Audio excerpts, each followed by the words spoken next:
Hi everyone, Comic Book Reviewer here, and this time we're reviewing on Ultimate Spider-Man Volume 5, Public Scrutiny. Now, this has been one of my few favourite Ultimate stories, because this one's more like, what if Peter Parker had tried to stop and stuff. Now, let's get on with it. So, the story starts off how in Midtown School, at the library, Peter is studying, MJ tells her to come quick, there's something going on, and she asks, did you bring your costume to school? And so, meanwhile, at the city, the ultimate version of Rhino is trashing New York. And in this one, he actually wears a more armored version of the costume, like his main Marvel counterpart. In this one, Peter Parker decides to head off, and she explains it's French. Who cares about, going to Miss French period? And says, no kiss, no time. And MJ's like, my boyfriend is gonna kick your butt. And Rhino ends up trashing a bus through, and MJ does look a bit worried, knowing Peter isn't gonna last long out there. And Peter gets his costume ready, heads before having to see Aunt May here, who's been called in a teacher conference with Peter Parker's teacher, explaining Peter's recent behaviour and such. And he explains that Peter's a good kid and stuff. And Peter explains and saying that he needs to go and leaves and heads out. Of course, Peter has to face diversions like the school teacher and principals and the dinner lady. And he sees Gwen in the trash, who she ends up crying and looks pretty upset. So, after trying to talk with Gwen to come with him, she doesn't really want to go, so Peter has to leave without her. And pretty much, Peter heads out, where MJ explains, why are you still here? She explains Gwen's out there crying, and Peter asks MJ to go and get her, and says, she's in the dumpster? And so she heads out, where Peter ends up being hit by a football, or rugby ball in the UK, by Flash Thompson and his cronies.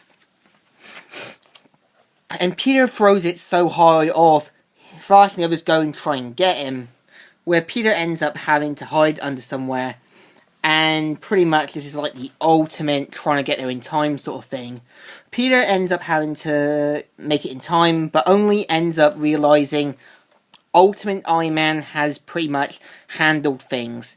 And everyone's in enjoyment for him stopping it. And this guy asks, and what were you doing? Where were you 10 minutes ago? So,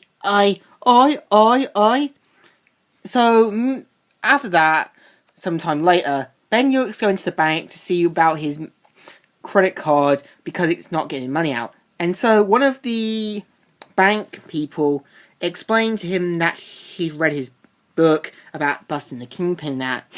Suddenly there's a crash and everything. And suddenly Spider-Man, or what seems to be, has beaten up a police officer, and in the end is confronting people, even going against a guy who is Jewish, and beats the merciful crap out of him.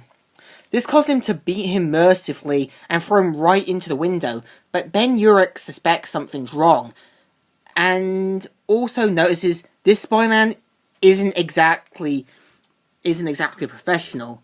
When you look at it, he a part of his t-shirt is open, so Ben Urich is figuring this out, that this is not Spider-Man.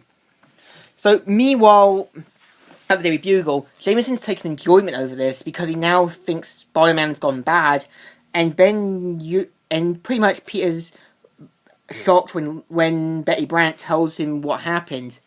And pretty much Ben Urich says he's not going to write the story, and he says that this could not be Spider-Man, because when he saw him fight Doc Ock, he had more skills over gymnastics. And you think about it, he's got a point, because you think about it, there's no way Spider-Man would turn evil all of a sudden, but John Jameson doesn't want to hear it. So he makes Ben Urich write a story, even though this is going to affect James Jameson later on, and pretty much gets Peter Parker to get the photos before, and Peter Parker pretty much leaves on the train, and heads back home slowly. Kind of like what I do when I'm a bit down, but without the train. So he notices a police car's nearby. Worrying for Aunt May's safety, Peter goes in, notices Gwen asleep on the couch, but it's actually Captain Stacy and Aunt May talking. And he explains that he just feels that his wife's left and that he doesn't feel like being a good parent. But Aunt May does encourage him. And so Aunt May explains to Peter that Captain Stacy's daughter will be staying with them for a couple of days till he gets back. So MJ and Peter are talking, and MJ believes that Gwen wants Peter, and she shows to be really troubled about it. And she leaves, and Peter's like, well, that was annoying. And pretty much, Gwen and Peter are pretty much writing their book reports, and Aunt May is pretty much washing dishes. Peter notices a news report and heads out to stop whoever's doing this. Spider-Man gets to work and pretty much sees that police officers are opening fire on him and shoot him straight in the arm. You think about it, that's gotta hurt like hell. So Peter ends up falling down, badly injured, and pretty much face down, knocked out. Now, I'm gonna have to end it here, so I hope you like this review. So, Comic Review here, signing out.